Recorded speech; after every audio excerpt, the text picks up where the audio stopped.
Hi, my name is Yanni Boy. I work for a small company called Freely Give, and we focus on Drupal CRM solutions.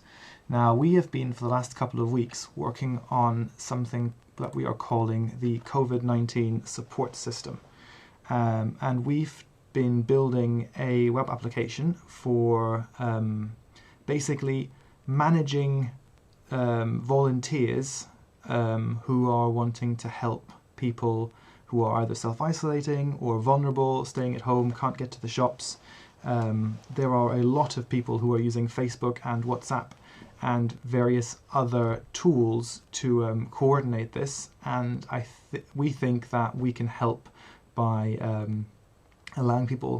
giving people tools to properly manage those volunteers and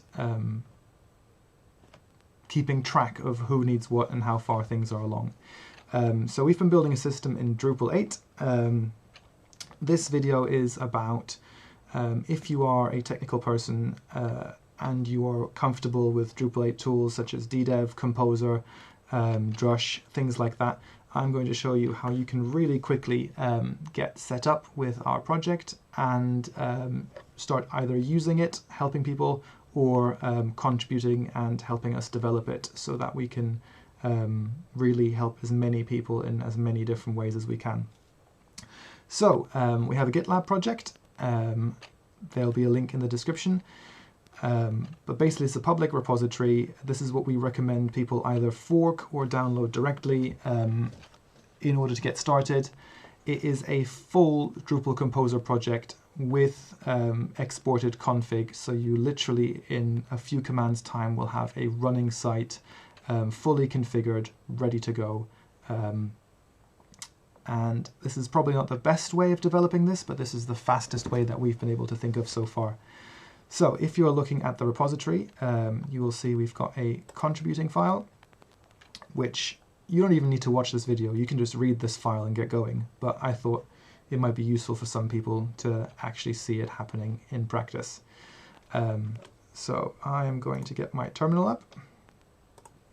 And I am just in an empty directory on my computer. There's nothing there. And I'm going to start by cloning our project.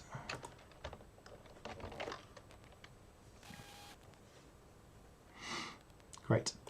So if we cd into COVID and have a look at this, you can see this. If you've used the Drupal Composer project before, this is nothing new. We've got some project files, and then we've got a web directory which contains our site root.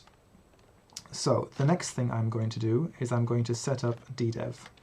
And to do that, I am going to run the Ddev config command.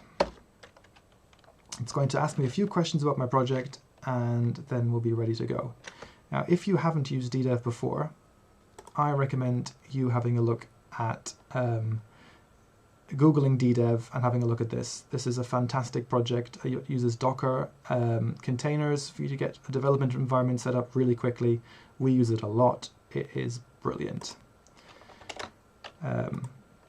If you have used it before, this is very straightforward. I'm going to call my project COVID Quickstart. We are going to use the web as our project root, and this is a Drupal 8 project.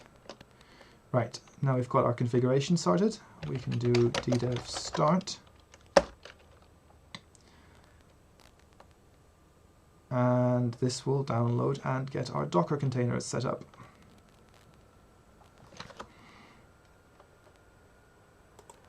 There we go, all done.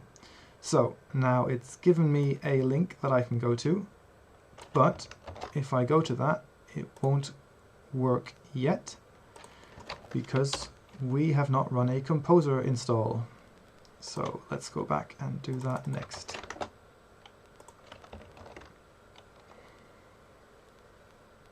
Now this is going to take a little while to run, but it's loading from cache, so that should be a bit quicker. Either way, I'm going to fast forward till the end. There we are, Composer's done his thing, and if we have another look at the website, great. It's found Drupal and it's trying to install a new site. Now, we are not going to install the site visually. We are just going to run a command, and we are going to pass the existing config flag in. If you are used to using Drush to install sites, you can pass a bunch of other parameters in, like user email address, admin user password, locale, things like that. I'm just going to do a very basic demonstration without any of that. And since this is going to take another little while to actually install, I'm going to again fast forward. There we go, all installed. So if I now go back to my site and hit refresh,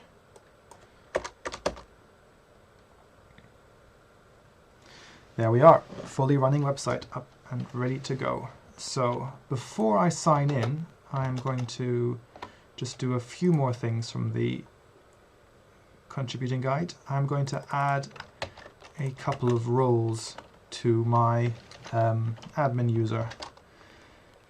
And the admin user by default has the administration role, but we also have staff and staff admin roles that we use to manage the system. And so if the administrator user has those roles as well, then there won't be any pages that are restricted to them. Okay, so now if I log in, I'm going to use admin@example, I think is the username, and our password is here.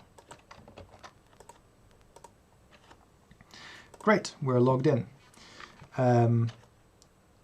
That's probably as far as I'm going to go in this video. I will make other videos for actually how the system works and how to manage it. But if you want to start having a click around, you can have a look at the contacts dashboard, which is where we manage our CRM system from.